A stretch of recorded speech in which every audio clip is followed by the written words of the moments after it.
Greetings, friends of liberty. I would be remiss not to mention that one of the most interesting rebels in all of Sawney history was, of course, Lady Flora MacDonald, who famously helped Bonnie King Charles to escape back to France by dressing him as her Irish maid. What could have possessed her? Milady, later such a staunch royalist in North Carolina during the American Revolution. Of course, we English not having the heart to punish such bold femininity, she was only briefly imprisoned in the Tower and then soon released.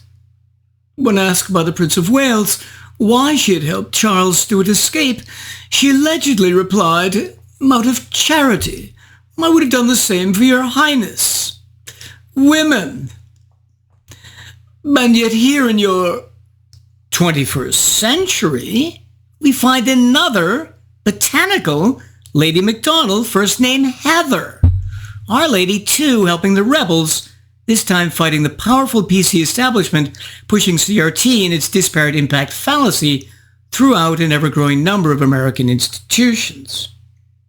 In When Race Trumps Merit, How the Pursuit of Equity Sacrifices Excellence, Destroys Beauty, and Threatens Lives, released in April of this year, she reprises the role of investigative journalist she so ably filled in The Diversity Delusion and her Are Cops Racist? In this book's actual format and her general approach, she reminds me very much of journalist Douglas Murray. They both, A, dividing their books into 3 or 4 or 5 main sections, B, concentrating on describing the details and contradictions of their ideological subjects, but C, in the end, abstaining from explaining why the phenomenon they cover is happening, likely regarding such explanations as beyond their journalistic remit. MacDonald spreads her coverage over 3 sections, one detailing the corrosive effects of CRT on science and medicine, the second on culture and arts, and the third on law and order. But before beginning, she warms to her subject by describing what drives it all, the bias fallacy. In other words, the oddly simplistic notion, but now familiar, that any time blacks or minorities are found to have less than proportionate representation in any institution, that proves racism. So forget the fact that, as she tells us, blacks in Los Angeles committed anti-Asian hate crimes at 4.8 times the rate of whites in 2021, or anti-gay hate crimes at 7 times the rate of whites, and anti-Semitic hate crimes at 2.4 times. No, forget that racist thought right now. Of course, if you dare to read another racist like Thomas Sowell, you'll find the reasons for this disproportionate representation explained in, for example, his Discrimination and Disparities, which book I reviewed here, as well as in the general fact that black communities for close to 6 decades have been disproportionately subject to an enormous number of harmful governmental policies. Among these are the drug war, the welfare state, gun control, affirmative action, public schooling, Social Security, and minimum wage laws. A perfect storm of coercive harm and its unintended consequences. Jason Riley, in his Please Stop Helping Us, which I reviewed here as well, in part delineates the utterly destructive effects of some of these listed policies. But since liberal politicians and CRT theorists remain utterly oblivious to what their own governmental policies have wrought, they had no other explanation for the disparate results than to point their finger at Whitey, thus both simultaneously evading their own complicity and scapegoating white Americans. Of course, since close to 90% of Republicans in 2012 were white, this scapegoating is also politically convenient. And on the other side of the political aisle, many liberal Democratic whites, of course, fully bend the knee ideologically and noddingly accept their own presumed racial guilt. Forgive us, George Floyd, for we have sinned. As MacDonald summarizes, the concept of disparate impact is destroying America's core institutions in the name of fighting invented racism. It is putting future scientific advances at risk by substituting racial quotas for meritocracy. And it is to the potential effects of these policies on medicine and science that we now turn. First, medicine.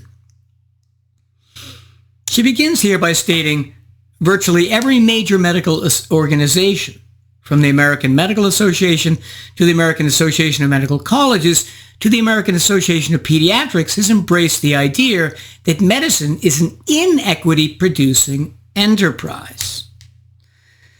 And so has the field of medicine started advocating for removing any of the destructive policies that I just mentioned, such as public schooling or the welfare state, that damages the ability of black children and students from day one in their ability to learn? Of course not. What they've done instead, as MacDonald documents, is to, number one, change the first test called Step 1 of the United States Medical Licensing Exam to make it pass-fail so that residency programs can no longer get a number grade for how medical students perform on it. This, of course, makes black test takers who are more likely to do badly look better. Number two, they call into question the validity of the second test called the Medical School Performance Evaluation, MSPE, blaming the disparity of scores between whites and blacks on alleged faculty bias. Not surprisingly, when Professor Stanley Goldfarb at UPenn had the audacity to ask regarding the lower test scores of blacks, could it be the minority students were just less good at being residents? He put the whole medical community there into crisis mode, they passing around emails complaining of the hurt and pain he had caused. Number three, what they've also done is start ignoring the MCAT, the medical college admissions test. How? By letting in of applicants whose test scores were below average, 56% of black applicants, but only 8% of white and 6% of Asian applicants.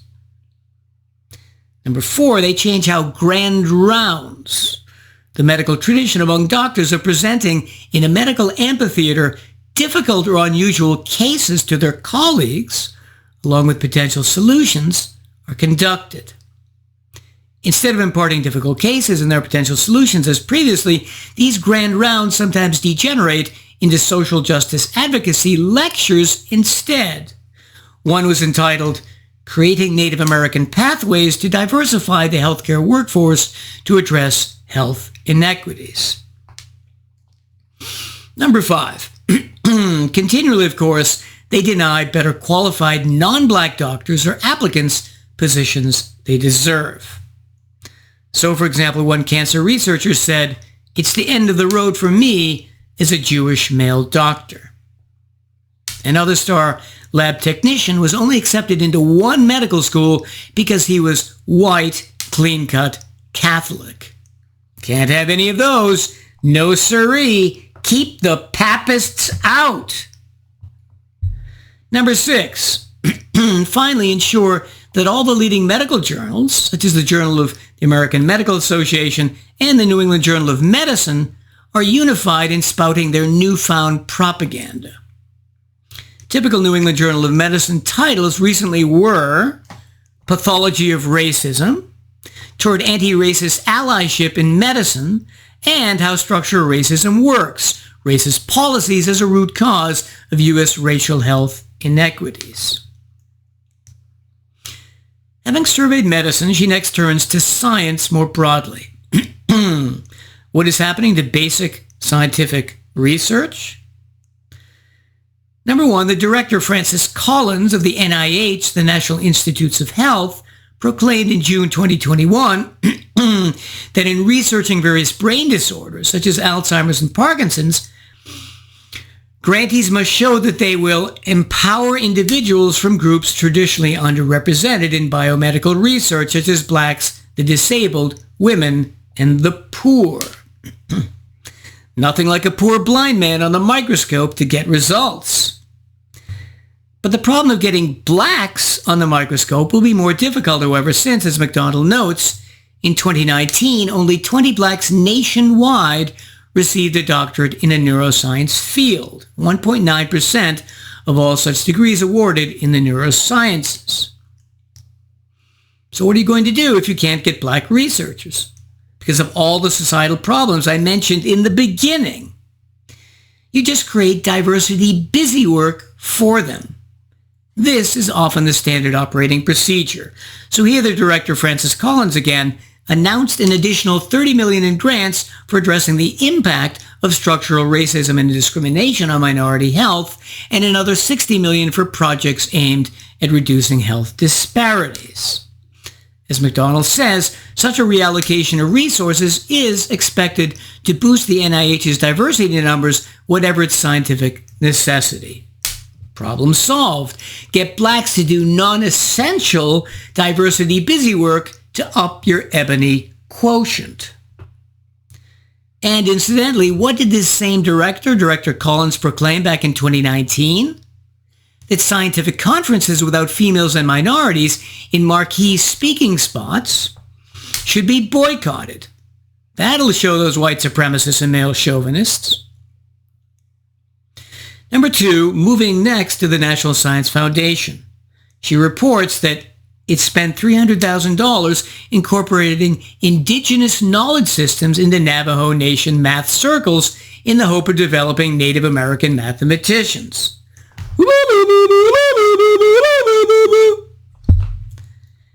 Number 3. Similar antics we find in the Department of Energy's Office of Science, the largest funder of the physical sciences in the U.S., overseeing X-ray synchrotrons, the development of nuclear weapons, and ongoing research on nuclear fusion. Who did President Biden appoint as its head? Asmarat Berhe, a soil geologist. Why? For the same reason he chose the dunce Kamala Harris as vice president. For the same reason he chose Sam Brinton, the carousal kleptomaniac, as his Deputy Assistant Secretary for the Office of Nuclear Energy.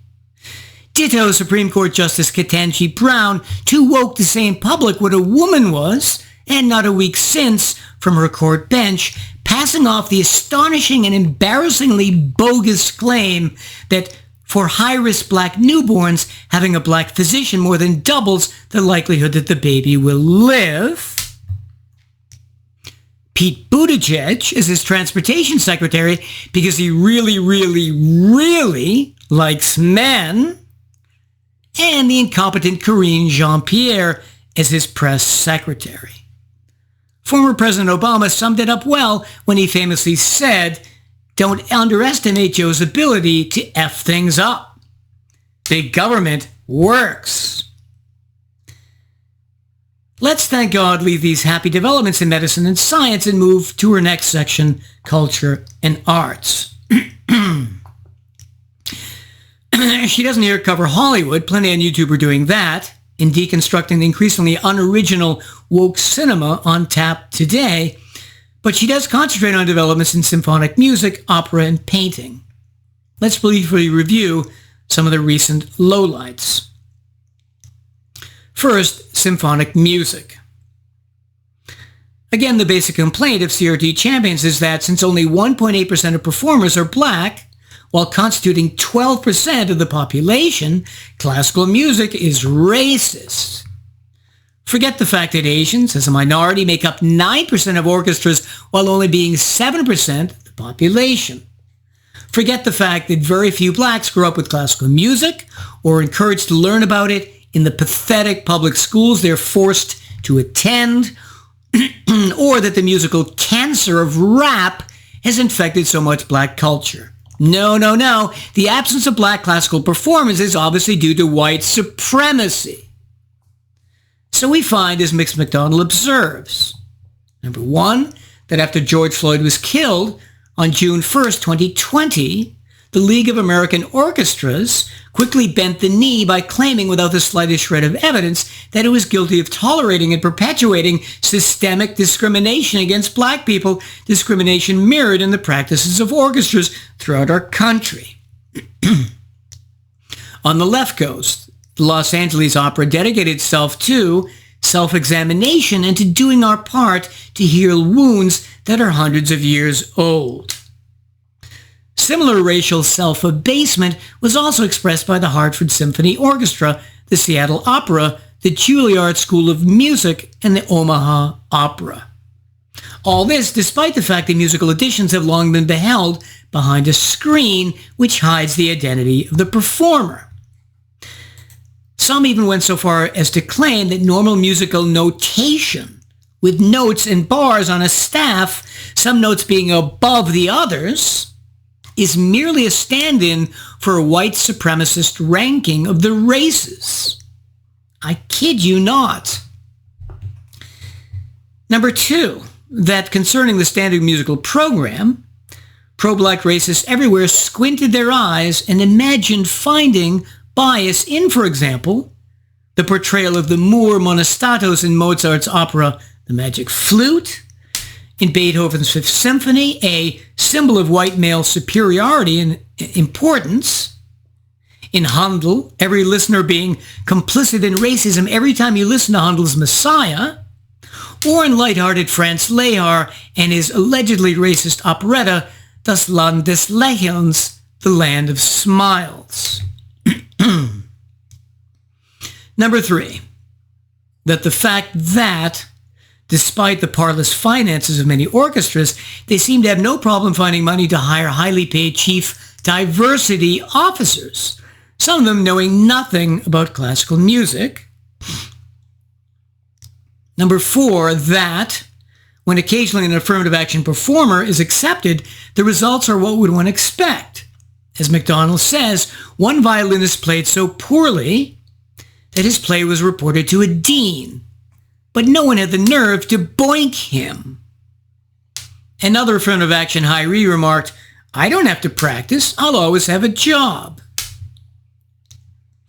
Number 5, contrarians who have resisted this tide of pro-black racism have sometimes been canceled, such as the Manhattan School of Music's esteemed Donna Vaughn, smeared and then fired, or Timothy Jackson, a music theory professor at the University of North Texas, reprimanded and his own journal on music theory defunded and canceled. Why? Because he had the audacity to point out that normal Western musical notation with some notes above the others is, as I just mentioned previously, obviously not representative of any racial hierarchy, but is just a method for indicating musical pitch. More noticeable even than those who have been canceled are the dozens of performers, managers, or teachers that MacDonald contacted, but who refused comment, remaining silent, evading any defense of the integrity and value of classical music. These many she lists by name. Number 6, neither have at least some of the purely dramatic arts escaped infection either. Some students at Juilliard Drama actually saying, "Colorblind casting must end," replaced by color-conscious casting practices. Such bold and peremptory racism. Similarly, they want every black student on probation for missing or being late to class to be taken off probation and his record wiped clean, since Juilliard's attendance policies have a disparate impact on black students. If only I were so privileged. Number 7, dance. Specifically ballet had a huge kerfluffle because a black member of the Swan Lake production was asked to put on white body paint, which all dancers are asked to do anyway, to portray beings from beyond the grave. This dancer then claimed bias when she was let go, even though many white dancers were also released. Number 8, finally, if we turn to museums, we find the recently acquired habit in getting rid of their unpaid volunteer educators, called docents, many of which function as tour guides and who are enormously knowledgeable about the arts and art history. Why would they ever get rid of these delightful and productive volunteers who perform such a valuable service for free? Might we venture a guess? Yes, it's because of their skin color. They're overwhelmingly ivory, not ebony. Those white people think they can monopolize the volunteer staff. Do they? Chuck 'em! Let's finally move to her third section, Law and Order. Here she covering very familiar ground since she's already written so much on the topic previously over the decades. She starts by recounting the failures of recent New York City policing and criminal justice after its superlative successes from the 1990s on under Mayors Giuliani and Bloomberg. As she says, New York City in 2020 experienced an unprecedented one-year increase in homicides and shootings. Through late December 2020, the number of murders was up 41% from 2019 and 53% from 2018. In gang-ridden precincts, the spike was even more startling. In Brooklyn's Brownsville and Bedford-Stuyvesant neighborhoods, there were 170% more shooting victims in 2020 than in 2019, and 151% more shooting incidents. Murder was up 94% in these parts of Brooklyn. The cause of this increase? She says, if, as anti-race and orthodoxy dictates, the real root causes of higher black crime, above all family breakdown, may not be discussed, then the only way to reduce racial disparities in the criminal justice system is to stop penalizing criminal behavior. And so, as most people are aware, this is exactly what New York City did in A, no longer targeting smaller offenses like turnstile jumping, B, in eliminating undercover police units, and C, with Mayor de Blasio in stark contrast to former mayors Giuliani and Bloomberg, calling looting very justified and saying that rioters are undeniably angry for a reason. This dramatic rise in New York City criminality, of course, is mirrored across the nation. As she says, 2020 saw the largest percentage increase in homicides in U.S. history, 29%. And contrary to what BLM types say, the New York City police are much less dangerous to deal with than the police of some other cities. With their rate of killing unarmed citizens, for example, in 2018, 1/11th that of the city of Houston.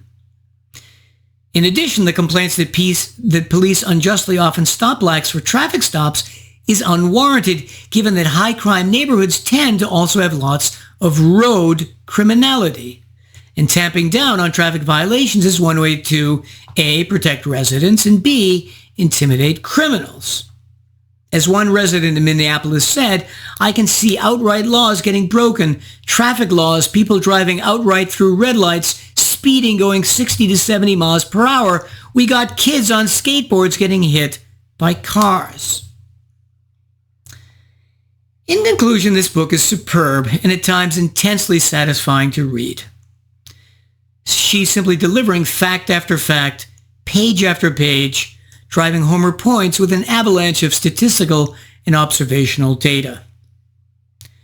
She quotes English 19th century art critic and polymath John Ruskin as saying, "The greatest thing a human soul ever does in this world is to see something and tell what it saw in a plain way." This is exactly what she does here, too, except for frequently adding her own touches of subtle and lawyer-like humor, which lightened the mood for me. What will be the results of all this racist pandering and affirmative action that she describes? It's difficult to say how thoroughly these ideas and practices shall be integrated into the institutions here mentioned, but to the degree that they are, the result can only be destructive, none of this helping either white nor black Americans, nor the tens of millions who need the joy that these forms of art, the knowledge that these sciences can provide, nor the peace that their communities deserve. Otherwise, I have only really one criticism to make of her approach to crime and criminology in this book and others. That criticism is her failure to recognize the enormously destructive effect of drug wars internationally and in America. Everywhere drug wars are fought, from Mexico and Colombia, destabilizing entire regimes and countries, to the modern American inner city, they increase homicide rates and violence enormously. So, for example, when American alcohol prohibition was repealed in 1933, homicide rates were cut over the next 12 years from almost 10 per 100,000 to 5 in 1945. Similarly, in America today, regardless of whether, as she argues, broken windows policing is practiced in New York City under Giuliani and Bloomberg, were effective, homicide rates in the black community would be cut drastically if the drug war were ended. Nowhere has she recognized this fact. But other than possessing this weakness, this book has no recognizable faults and deserves an A-B+. Happy soon to be able to head off to central London tomorrow to hear yet another superb rendition of Mozart's Sonata No. 11 with the famous Turkish march. I bid you well and remain the Scarlet Pimpernel.